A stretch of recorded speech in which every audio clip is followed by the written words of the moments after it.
কেমন আছো ছোট্ট সোনামণিরা? আমি গুলশানারা চলে এলাম প্রতি শুক্রবারের তোমাদের সাথে গল্প করতে। আজকের গল্পটি হচ্ছে খরগোশ এবং কচ্ছপের। চলো তাহলে গল্পটা শুরু করা যাক। এক বনে খরগোশ আর কচ্ছপ পাশাপাশি বাস করত। দুইজনের মধ্যে বেশ বন্ধুত্বও ছিল, কিন্তু মাঝে মাঝে ঝগড়াঝাটি যে হতো না তা নয়। খরগোশ খুব জোরে ছোটে, যেন বাতাসের আগেই ছুটে চলে, আর কচ্ছপ সে ধীরে ধীরে হেলে তুলে। কচ্ছপের ওই হাঁটা দেখে একদিন খরগোশটি হেসে বলল, তোমার হাঁটার যে সিঁড়ি, দেখলেই হাসি পায়। ব্যঙ্গ করতে দেখে কচ্ছপটি গভীর কণ্ঠে বলল, এত হাসার কি আছে, চলো দৌড় প্রতিযোগিতায় নামি, দেখি কে জোরে ছুটতে পারে। প্রতিযোগিতা? হো হো হো করে হেসে উঠল খরগোশটি। তাহলে হয়ে যাক একটা প্রতিযোগিতা। প্রতিযোগিতা? তা কার সঙ্গে?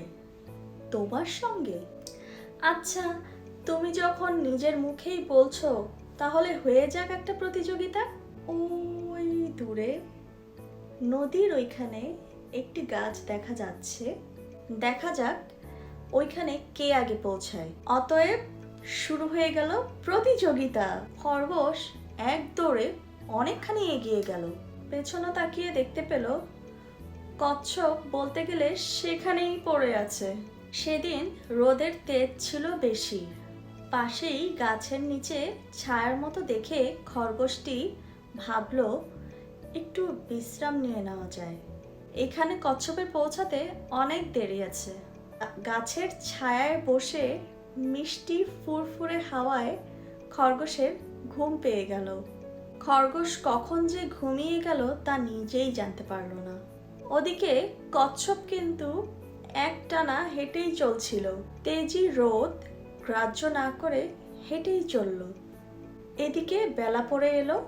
খরগোশের ঘুম ভাঙলো এবার।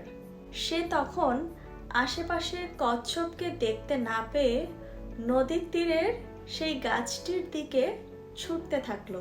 সেখানে পৌঁছে হাঁপাতে হাঁপাতে খরগোশ দেখলো তার আগেই কচ্ছপটি পৌঁছে বিশ্রাম নিচ্ছিল। গল্পটির মোরাল অফ দ্য এন্ড হলো, ধীর ও স্থির ব্যক্তিরাই প্রতিযোগিতায় জয়লাভ করে। আজকে তাহলে এই পর্যন্তই। পরের শুক্রবারে নতুন একটি গল্প নিয়ে আমি হাজির হব। সবাইকে ধন্যবাদ।